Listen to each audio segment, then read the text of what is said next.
now to move on to the Leeds part of our analysis. Right, the first question, Adam, is what are we expecting our lineup to look like?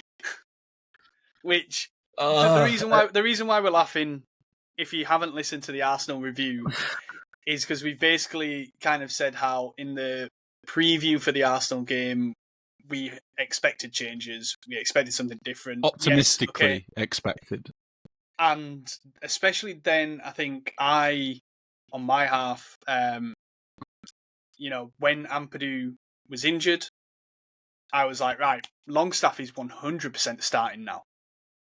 Right, move Stack into 6, Longstaff starts. At least that change is happening. And I was like, you know what? Metcha's got to start. That has to happen. And I expected Biol to come in for Strauch, even though Strauch had a really good game. None of that happened. Literally none. Ampadu was injured, but none of it happened. Ampadu got injured, yeah. So, are we just expecting the same again? Oh, we can't because Tanaka's injured now because he carried on playing after being injured in the first half. Exactly what Ampadu did against Everton. So, what are we expecting? We're going to get an update. I assume that there'll be an update on Tanaka by the time people are listening to this. They probably think we're stupid. We're recording this on Sunday night, just to be really, really clear about that. Bank Holiday Sunday. Whoa, look at us go. I know. Anyway, for the record, I also wanted to record early so I could maybe pop to the pub. But, Adam said, no, I'm working. I'm so sorry. And to be fair, you kind of ended up being like, actually, can we do the time we originally said? Yeah. Anyway, it doesn't matter. The other complication here, which isn't in the questions, is that we play Wednesday on Tuesday.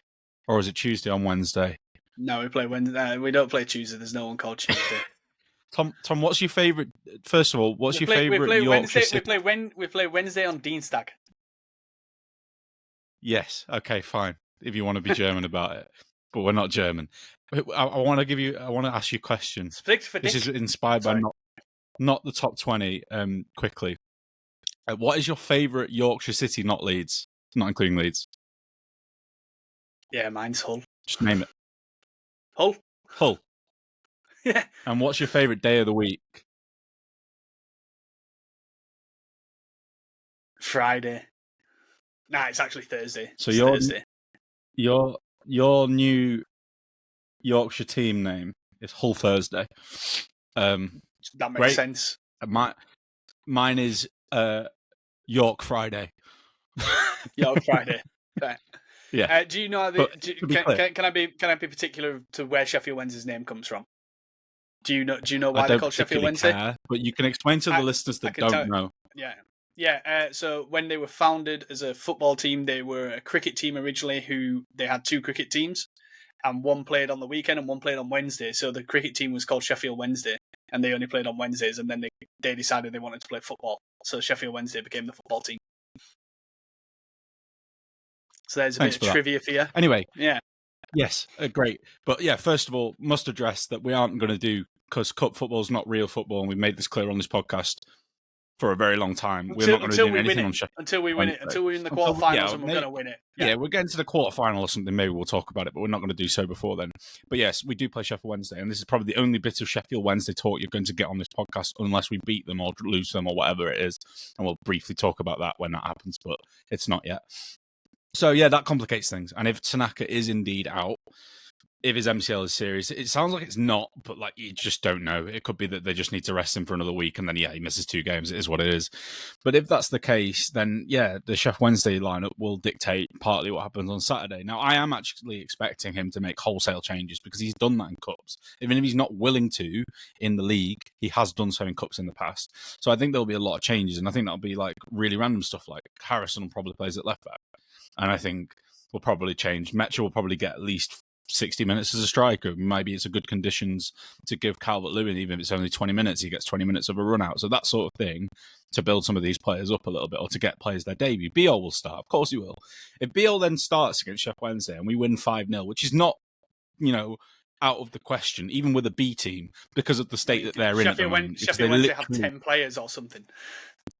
Yeah, they have about 12 senior players and then the rest are like 21 and under, and some of them have a few games, but not many. Like one of their kids scored at the weekend in a 2-2 draw with Wrexham Cadamarteri. Sure, his dad is known by some people of a certain age. Yes. Yeah, so there's all that. I think I've got his autograph somewhere in the house. Yeah, there you go. So yeah, like we're going to be playing a really bad Sheffield Wednesday team, so we're probably going to rotate a lot because they are bad. They're going to have to play a load of kids because they need to play their senior players in the league game, so there's not going to be many of their senior pros out. So I've kind of gone around this. What I'm expecting on Saturday is because a lot of the players will have been rested, maybe 3 of them keep their place on Tuesday against Sheffield Wednesday.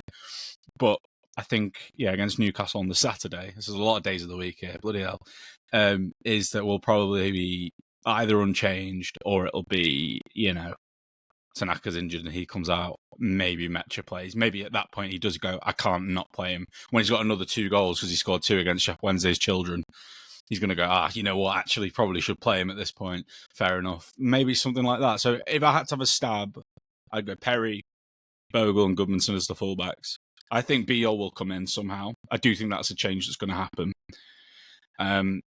I think probably will be for Strauch. I think he'll trust Rodon a little bit more. He's played more games under him now. I think a midfield I think Gruev plays both games this week, just maybe not the full 90 in both. So, as in Sheffield Wednesday and on Saturday, I think he's one of the ones that keeps his play. Unless we're going to play Johnny Howson, he's going to have to. Yeah, maybe Johnny Howson gets a squad number. This could be a really cool, and we'll dress it up as a new signing and all that. It could be really cool. So maybe that happens, but probably not. Longstaff's going to have to play on Tuesday, isn't he? So does that mean he's going to play against his old team? I don't think it is. Yeah. If Tanaka's fit, he'll play. We might even go to a 4-2-3-1. It might be Aronson or Perot plays as a 10. And then we play Stack next to Gruev. I just wouldn't be that surprised, but I just don't think there's going to be wholesale changes, is what I'm trying to say, from the Arsenal game. So you don't see Okafor starting? I know that Parker talked about the fact he had a pre-season, because he has had a pre-season with AC Milan. He's done quite well. He scored against Liverpool. He's played in a lot of full games. He made sure that Schmidt doesn't play a minute for us. Yeah, he did. I forgot about that. Yeah, because he played quite well against us. Yeah. I don't know. I don't think he'll play, and I don't think Farke is the biggest fan in the world of Willian Onto, but I just don't think he'll drop him yet. So I'm going to say it's maybe a 4-2-3-1 if Tanaka's out. And well, that means that Dan James will play better anyway, because 4-2-3-1 suits Dan James better than 4-3-3. Probably marginally, yeah. So yeah, that's what I'm going to say. I'm going to say Metcha comes in from Arsenal to Newcastle. I'm going to say Biol comes in, and I'm going to say that Aronson plays because Tanaka's out. But that might be a really stupid prediction because he might be fine. You go. I never thought about switching back to the 4-2-3-1 as an option, to be fair. But it could. You could. I think that there's part of me that says you might be right there. There's part of me that says it could be Stack, Gruev, and we're low on midfielders. It makes sense, right? Yeah. Part of me says it could be Stack, Gruev, and then Nonto, Aronson, James, and Perot, and he does that because that's a team that served him well last year. That's the championship team, but Ampadu swapped for Stack. Yeah, and so there's part of me that says that happens. And the be-all change as well. I think he'll do that. Probably for Stroud, yeah. But part of me says that's what's going to happen now because of last week, and it's going to be telling. Whatever happens against Newcastle will tell us where his head's at with the team, I think, and with how he's going to rotate and stuff. But yeah, I guess obviously, like you said as well, everything depends on what happens on Tuesday. Yeah, I can't see Tanaka playing on. Tanaka won't play on Tuesday, even if he's fine. I think he'll be like, let's not risk that. I do think that's the right decision, but then he might not make Newcastle. We don't know. We're being very predictive about that particular element of this. We just don't know. Yeah. So which one of our players is, if any, are going to cause Newcastle the most problems? Well, they do push the fullbacks forwards. That's pretty obvious, So if it is Hall and Livramento. They've got legs, particularly Livramento. Livramento's brilliant, by the way. And he will get back quite well. He's got good recovery speed, even though he's done an ACL in his career before as well. But that's probably where you're going to get around Newcastle. It's down the sides. They attack down the sides, so they leave space behind down the sides. It's quite simple. You might want to go direct to a Dan James or Renonto a little bit more, or whoever it might be. Maybe it is Okafor comes in and James plays. Maybe if that is the case, then you've got two quick wingers, and it might make some sense if you're doing that. I can't really say anyone else. Like, I'd love to be like, oh yeah, we can match them physically in midfield. Like, people will look at Joe Linton and Bruno and Tonali and look at their height and be like, well, they're not that big. They're 6'1", 6 foot and 5'11". It's not that crazy, but they're so physical. And we're just going to get absolutely swallowed up there. So you want to be like, oh, Stack can hold his own. But Joe Linton just smashes people. And he loves it. He's right up for it. So, like, I just don't see how he wins that battle. Yes, he did. For Hoffenheim. Yeah. You know, they didn't play together, but yeah. Nah. And he used to be one for Newcastle briefly, and then Howe made him a centre mid, and that's what he likes to do. He likes to smash into people, probably too much sometimes. So we're just not going to win anything there. We're not going to have any joy there. So it's like, can you free up a winger quickly and go more direct? And Newcastle just going to do what Arsenal did, completely squeeze up the pitch, ensure that they can win those second balls, and we're never going to even get the opportunity to go out. But if there is an outlet, I'm saying you get it to someone who knows how to play a pass. Biol loves that diagonal. We talked about this in pre-season. Get him to do passes out to James and to whoever the left winger is, and then maybe we have some joy there. If he tries to possess the ball and tries to play through midfield like he did against Arsenal on a few occasions in the game on Saturday, then it's going to be even worse. Like, I'm not saying they're as good out of possession as Arsenal are, but this is a Newcastle team under Howe that are very high intensity, that love to win the ball back in the opposition's half. And those three midfielders are so good at doing it. Tonali is a very intelligent midfielder out of possession, very aggressive midfielder out of possession. And Bruno and Joe Linton aren't far behind, even if they do get a few more yellow cards for sure. But yeah, I think it's the wingers. I can't name you another area to pitch that I'm like, that's really going to be a strong area of the team for us that we can actually like make use of, that can hurt Newcastle in such a way. That's it. And maybe if we play Metcha, he might have some joy. But then Dan Burns 6'7".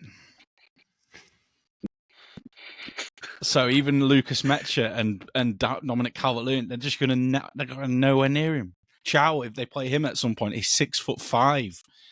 They're huge. Their team is massive. They've got loads of athletic and powerful players. Like you said, that is kind of what you can be in 3 or 4 years of good recruitment. Forest are on their way. They're doing it. They're probably another good example. So just a horrible team to be playing as. Absolutely. Go on. I don't know if it's... Does it class as causing them problems?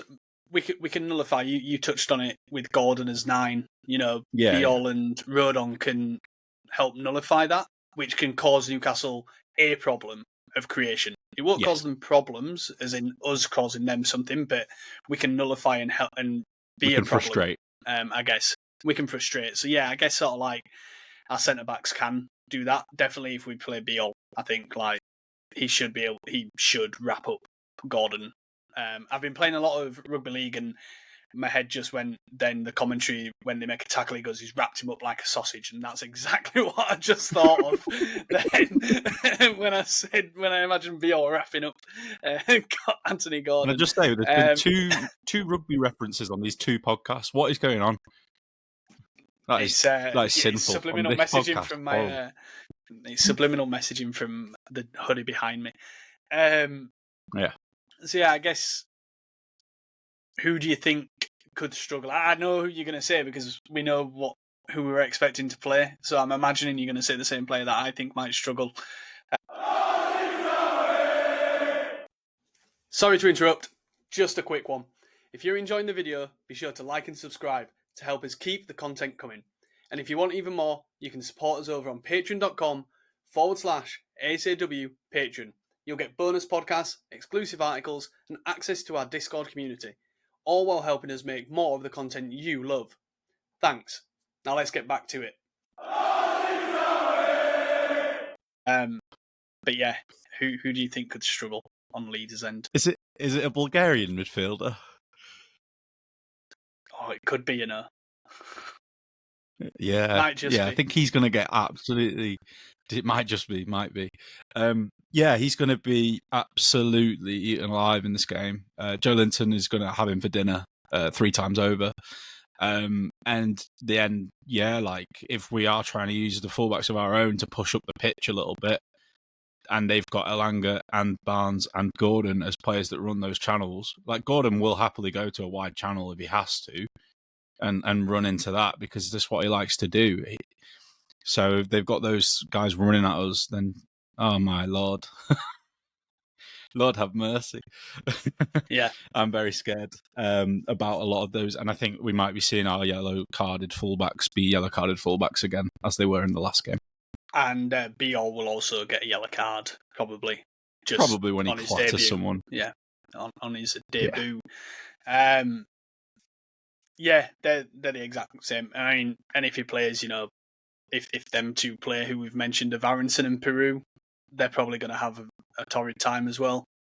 Aronson might get away with some out of possession being quite all right out of possession and stuff, but in possession he's not gonna give us anything, especially under the pressure that those three in midfield can give. And if he plays Tanaka, this is the sort of opponent where I was worried for him. I think I said it before we even got promoted that coming up against I said Joe the same. Linton's, yeah, back in April. Yeah. So we've kind of said we might see People the 4-2-3-1 again. Sorry, just one more thing. People listening will be like, "You're talking about Newcastle here. What are we doing? We're talking about Newcastle here." Like stylistically, they are just not a good match for this Leeds team unless we play. Yeah. What we said on the review of Arsenal, we play a different way, we play different profiles. I would love to say that he'll play Sean Longstaff against his former club here with a point to prove, and he really gets up against that midfield that he'll know very well. He'll played alongside them all, he'll trained against them, and he gives them a bit of a go. I'm sure they'd know how to deal with him as well, but it's just like one of those where I think he'd have a better job of it and make a better fist of it than Ilya Gruev. So I would love to say Longstaff plays, and he has something to prove. I made the joke in Discord today, but I'm more warm into it that if we kept the 4-3-3 shape, of what I'd prefer, what I'd look at maybe doing, because I know we've discussed it as a possibility before as well, and just go in, stack at 6, Longstaff and Aronson as your 8s, and just have Aronson like half 8, buzzing half around. 10 sort of thing, and just have him buzz around. Yeah. Like, we're probably going to see more upside in this sort of game of having that.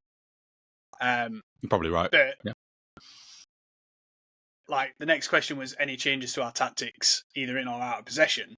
And these are things that we've got a squad where we're saying again, like in the review and preview of Arsenal, these are things which the squad has in them to do, to have these changes, which last year we didn't. Last year we didn't have many changes. Like when we've spoken about before, we also didn't have to because the team that we had were just better than everyone else. We were able to play the game that we wanted to. We're not now. And, and like I said, we've got this team that can play these different ways and be sponges, I can't think of the word right now, but yeah, I don't think there will be much change in our tactics in or out of possession. I don't know about you, but I think that there's options that we could do. I think we could, and we can discuss here, and we can say in the review afterwards. Well, we should have done this again, probably, but yeah. I think your favourite phrase last season, not even this season, was horses for courses. And taking that approach. Me and Dan very much said it, and yeah.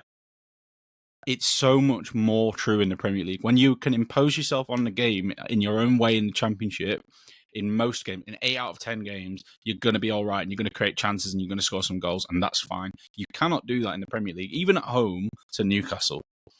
What we could do, and what I hope he does, but he won't do. So you asked me, do I think he will change things? No, I don't think he will in or out possession. It's going to be the same.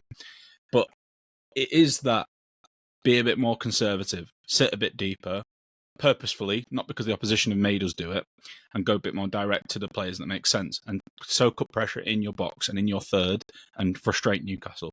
Newcastle, for all that we've said that's good, and there are some creative players in the team, and they've got, you mentioned Ramsey, they could bring him in. He's a bit more creative than some of their other midfielders. Bruno's quite creative.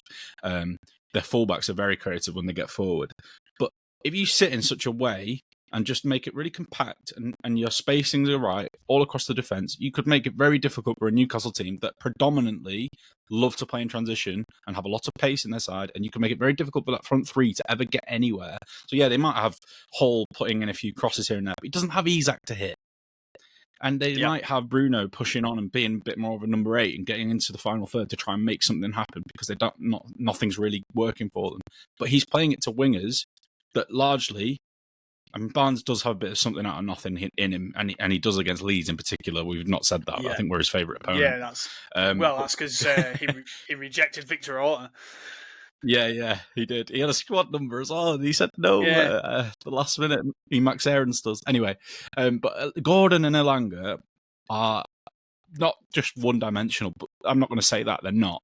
But they are players that really do want space to work and to run in behind. And if we don't give them that, we can frustrate. Problem is that I think we're going to try at times to play, to try and get up the pitch. And then we're going to leave our fullbacks exposed, and Elanga's going to run in behind Goodmanson. And even if he's quick, he's not going to catch up to Elanga, who's one of the quickest players in the Premier League. And it's just going to be like, well, all right then. And they'll just score a couple of cutbacks from those situations. So, I've not got high expectations for this one. It's really funny. We made the comparison earlier about kind of like where we are, Newcastle, Arsenal, Forest, maybe on the way through that as well.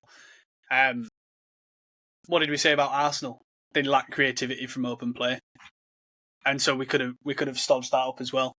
We've said the same about Newcastle.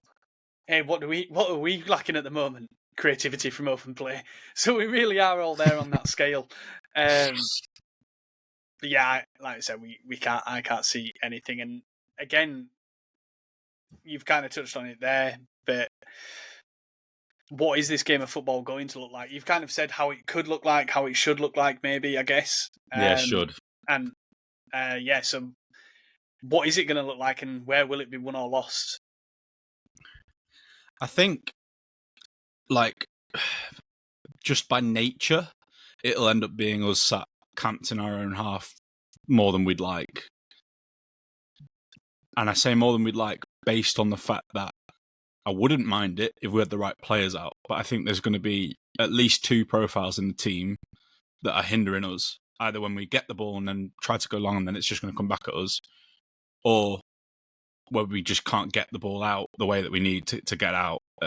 If he doesn't play BL, for example, that would just be really frustrating to me because he's the kind of warrior centre-back for these games.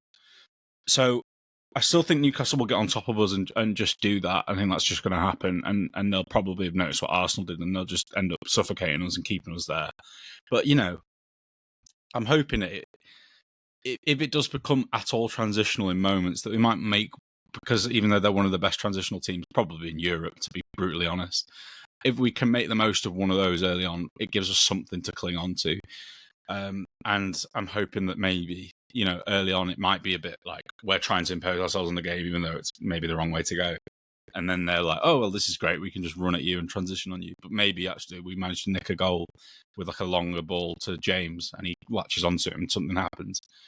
I just don't think it will happen like that. But like that's a way it could happen. So yeah, I think it's going to be Leeds having some spells of possession where we'll try to possess the ball and Newcastle just figure us out of possession. They're really aggressive on us in our own half. We lose the ball a lot. They attack a lot. Even if their attacks are breaking down quite easily because their forward line isn't quite what it needs to be against a team that's sat deep, they'll eventually find a way to unlock us and they'll score a couple of goals and probably win the match. And that's where I'm at.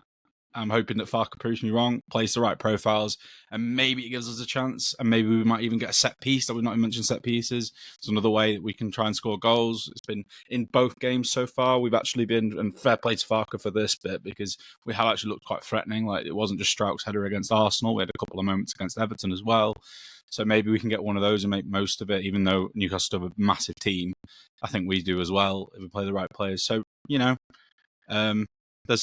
are reasons to be positive, but there's just way more to be negative. That's where I'm at. So, sorry guys listening. When you've just come off reviewing a 5-0 defeat and you come straight into this one, it's really difficult to be like really excited for it. And I like I said, I think Arsenal and Newcastle pretty much 2 of the blueprints in the Premier League right now that are the worst for Leeds to be playing.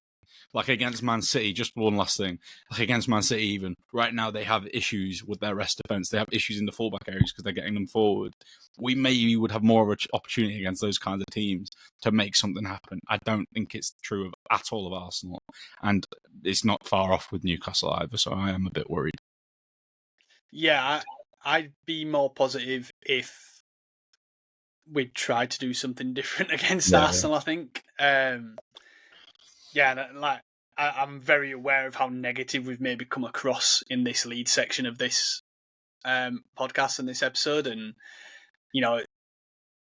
it, like you said, it's hard after we've just come off the 5-0 review as well. But yeah, there's nothing that Newcastle were one of the teams I was really worried about for the whole of this season. Anyway, I definitely didn't want to have them game 3. 100%. Yeah.